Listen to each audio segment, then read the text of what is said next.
Iceman John Bailey. Welcome back to another Iceman series segment. In this video here, I want to do a total review on my Garmin live scope system. I have the Garmin 93SB UHD. I have the first version, and I have the LVS 32 Garmin setup with the black box. So I'm going to go through everything from the beginning to the end on my failures and my success and my total setup. Alright, let's get started. Okay, got this camera in my hand, so it's probably going to be a little shaky. So what I'm going to do, I'm just going to walk you through what I did on my my setup. So for starters, the transducer is on my trolling motor, and I called Garmin, and I asked them the question about how far is the bottom of my transducer supposed to be to the top of the bell of the trolling motor. They said from 6 to 8 inches, because before I had mine like right here, like 3 to 4 inches higher than the bell. So basically what was happening, I was getting a whole lot of just distorted, just grit, a lot of grit on my actual screen, and I was a little frustrated. So as you can see, I have the perspective bracket that's on my trolling motor, and I really like that bracket because you can do perspective forward or down viewing, and it's really cool, and it's kind of rugged. So that's that with the transducer. So in my black box, I have it mounted. I have my black box mounted in here in my my storage locker. I could have mounted it in other places, but I just chose that because what I did, I ran 10 gauge wire all the way to the back of my my battery storage, and I actually just mounted it to my I hooked the power up to my starting battery. I could have got an extra battery, which is, I do have an extra battery, but I just hooked it up to my starting battery. Works fine. Works really good. So I'm going to get into my settings so I can let you guys see that. Okay, what I'm going to do now, I'm going to take you through my settings, and I'm going to try to take my time and not rush this, and I'm definitely not going to be too long with this. So I'm going to let you know the mistakes that I made and my corrections. So let's go from there. Okay, I'm going to try to keep this as steady as I can here.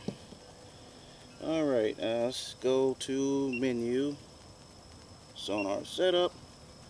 Okay, I normally leave my noise rejection on high.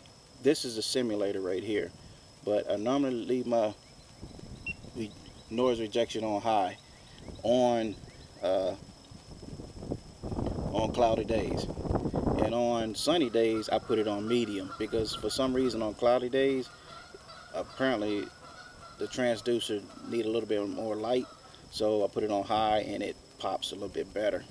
And also on my TGV, I put my TGV on low because I want to be able to see my bait, because if you turn it off you can't really see your bait. Your TGV needs to be on so you can actually see your bait better. So I put that on low, and like I said, my noise rejection, I put that on high, and my ghost reject, I leave that on auto. Okay, let me tell you the mistake that I made. Let me show you right now. Okay, I was playing around with this thing, and I went into layout, and I was playing around with my settings, and I went into installation, and after I went into installation I turned off the AHRS. I turned that off, and I seen this right here flipped. Right there flipped, and I turned it on, And let me tell you what I did. After I turned it on, I got out on the water, and I could not find my bait. I couldn't find it. And the reason why I couldn't find it is this flip setting. What it did, it reversed my actual transducer. It reversed it to the back, because when I throw it out front, I couldn't see my bait. But when the bait get behind the transducer, I could see the bait. So I was frustrated, and I still didn't change this flipped indicator to off until after I got home, because that's when I went to my settings after I got home, and I realized that my settings were definitely off. So getting to my next thing, uh, I uploaded a new update, should I say, on my Sonar, but I did it through Active Captain. And I heard guys say don't do it through Active Captain, because Active Captain has a lot of glitches or something in it. So they say use your SD card. So I just had a whole lot of trouble after I downloaded this supposedly update from Active Captain. Got out on the water, the screen was really fuzzy, and I was so disappointed in the Sonar, and I was mad. I was thinking about going to the LVS 34, because I thought maybe it was something going on with my LVS 32. So I decided to just do the actual restore Sonar default once I got back home. So I went on and did that, and I went on and after I did that, I just did my normal settings, which was noise reject high, TGV was low, and my ghost reject was auto. But another thing I want to share with you, okay? In this screen here, after you hit menu, you'll see gain here, right? And some guys, when they actually go to your gain, they want to do manual gain. But what I did, and it's just trial and error with this thing. So what I did, what I did, I just saw this, and you have low gain. Yeah, you have auto low. That's for really sunny days. Auto medium is moderate days, and auto high is for cloudy days. That's how mine works. So I normally leave it on auto high on cloudy days, and like I said, medium, high, cloudy and sunny days, I put it on medium, auto medium, and then really sunny days, I put it on auto low. Sometimes you have to go back to auto low. Sometimes you have to go back to auto medium if you can't find your bait. And going back to here, and okay, I'm gonna go to appearance. I use amber. For some reason that just catches my eye better. I don't fill the bottom. I just leave the bottom off. My color limit, I was playing around with that, but I stayed at default because that's on 0 now. And color gain, I may go up to 60, but the default is 50. And trails, I leave trails off. I don't even bother trails because it'd be too much clutter in the water, because you're actually trailing your bait and you're trailing the fish after they swim, just in case if you either miss or they swat at your bait or something like that. But like I said, the layout, you got your grid overlay. Some guys use that. I don't use that. And I like my picture clean. I just like a clean picture. I don't like no grids going across it. So in here, that's your compass, where it's always going to be tracking north. So north is, as you can see, north is going up, straight up. But sometimes you're in the water and you're actually going south and north, and it'll be upside down, and you thinking that there's something wrong with your sonar. It's nothing wrong with your sonar. It's just that your transducer is always going to track north. Not unless you, I think it's some settings in there that you can change. But to actually calibrate your setup, you want to go to menu, sonar setup, installation, and then you want to go to ARS. You want to turn that on. When you turn that on, you actually you hit calibrate compass, and when you hit calibrate compass, you press calibrate. And what I did with mine, I put my trolling motor down in the water, and I turned it on 30, and I just put it to the left, and I just put it on auto. I put my trolling motor on auto, and I just let it go on 30 because I had it on 20 and it was going too slow. They said go fast, but I went fast one time. I put it on 100 because they say fast means fast, right? So I put it on 100, and it kept messing up because I was going around too fast. So I decided just to put it on 30 and try it. I did almost 1.5 turns, and it was successful. So that was cool. I was glad of that because it was getting on my nerves. But and my installation depth, I like to put mine on 2 feet, because putting it on 2 feet, it drops your top bar down. Your top bar, it drops it down some. See how it drops down? I mean, you can go down to 4 feet if your bait, if your fish is 30 feet, 25 feet, 40 feet. You can go down to 5 feet on your bar there, and that'll your install depth. If you go down to 5 feet, it'll take your whole bar down, and that'll be even better because you can actually see your bait splash. You can kind of know where it hits the water, and I kind of like that. But I leave mine on 2 feet. Your auto focus, I leave it on auto fresh, and orientation, I normally put it on auto. That's what I normally put it on auto, but I just had it on forward that time. But like I said, check out the picture that I had when I was fishing on the lake. Matter of fact, I was at a bridge and fishing for crappie. So check this one out. Okay, now check out some rocks and bridge power line in the same location. Check out how clear that picture is, and I'm using the LVS 32.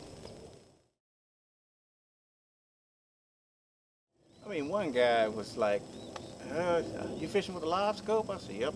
He said, man, I'm an old school fisherman. I was like, cool. You know, I was like, cool. So I said, well, how many you caught? He's like, 9. He said, how many did you catch? I said, 36. Man, that's a no-brainer to me, because I don't like going out on the lake. I mean, first of all, you got your boat, you got your fuel, you got all of that stuff, and you gotta spend money. I lost my bag. You gotta spend money, and I'm thinking, okay, once you dial your live scope in, and you start catching fish at boat presentation, like I said earlier, you really getting your money back in a sense, because you out there catching fish versus, or even if you guide, you know, you got people that guide for a living or just guide on the weekend. They get people on fish and they saving money. They making money because they can get on the fish a whole lot easier than blind fishing. But I don't know. What would you rather do? Go in the water, fish blind, hope to catch something, or you dial your live scope in and you know you're gonna go catch something. Whatever you're going for, you know you're gonna catch it pretty much every time. So to me, it's a no-brainer. Yeah, I really like my live scope and my 9-inch screen. I got the 9-inch screen. Like I said, it's the 93 SV UHD. It's the standard, not the standard, but it's the first version of the 93. I think they have the UHD2 and they have UHD4 and all that. I like the 12-inch screen, but as of right now, I'm gonna keep what I got. It's doing great. And like I said, my noise reject is on high. TGV, I use that on low. Color limit and my color gain, leave them on default as of now. I may change it later, but it's, like I said, it's working great. I can see the bait, I can see the fish, and I can catch, gosh, I want to say 50, 60, 70, 80 crab in a half a day once I find it. I've been fishing between 25 to 40 feet, bridges and brush piles and creek channels and main channel, and live scope is incredible. And some guys frown on live scope, maybe because they don't understand it, maybe they can't operate it, because I did help one guy on the lake set his up while I was fishing. But to me, it's a game changer. I've been fishing blind for years and not even catching half the fish that I catch now. But one thing that I did do when I went out on the lake one day, I actually, my live scope messed up after I did my update, because I couldn't even see my bait without flipping. I hit that flip indicator. Never press that button. Not unless you want some guys, one day guy fishing in the back of the boat and catching fish. You're not catching, you can't see the bait go to the top of the brush pile, pond, if you're fishing for bass, crappie, bluegill, whatever you're fishing for. Always leave that flip indicator in the off position if you want to keep your transducer facing forward, because if you hit that on button, it's going to be facing the back of your boat, guaranteed, because it happened to me, and that's exactly what I did. It was a bad blooper. I fished 3/4 of a day with that thing turned on and not even realizing it. And so I just went on and turned it off around about 2 o'clock, and I just blind fished. And I caught about 20 crappie blind fishing like I used to do, because I got to the point where I was relying on seeing my bait, and it becomes an addiction. It becomes an obsession and a addiction if you stay on that live scope too much. It's fun, but it's not that fun if you don't know how to operate it. You just got to make sure you got all your settings the way you like it, your palette the way you like it, and definitely make sure that transducer is at least, the bottom of your transducer is at least 6 inches higher than the bell, than the top of the bell on your trolling motor, if you got it mounted on a trolling motor. I really like it on a trolling motor. I don't want to add a pole on my boat, because wherever the arrow is pointed, as long as you got your transducer in the right direction, as long as the arrow is pointed, wherever it's pointed, that's exactly where the transducer is going to be. But other than that, I really like my live scope system. I really like it because it takes a lot of guessing games out of the equation. But you got to make sure you have the right bait. Your boat presentation has to be correct. A lot comes into play, because when I first started using this thing, I would throw the bait out and I see the bait go down, and that was really exciting to see the bait go down. That's the most exciting part. The bonus is to catch the fish, right? But the most exciting thing to me is watching my bait go down to the fish. And I used to see fish go up to the bait, look at it, and leave. And before, I was thinking it was just a gimmick. I was like, man, this thing don't even work, because the fish will go up to it, sniff it, I guess, I don't know, but look at it and leave. But now I realize, and I wasn't even thinking about that, but I realized, John, look, boat presentation, the right bait, the right height, because I didn't got into crappie. I'm a bass fisherman by nature, but I didn't got this crappie bug on my back, so I had to learn how to put the bait above the crappie. Sometimes I go down into the brush pile and I come up fast to try to get a reaction strike. But like I said, that live scope, I really, really like it.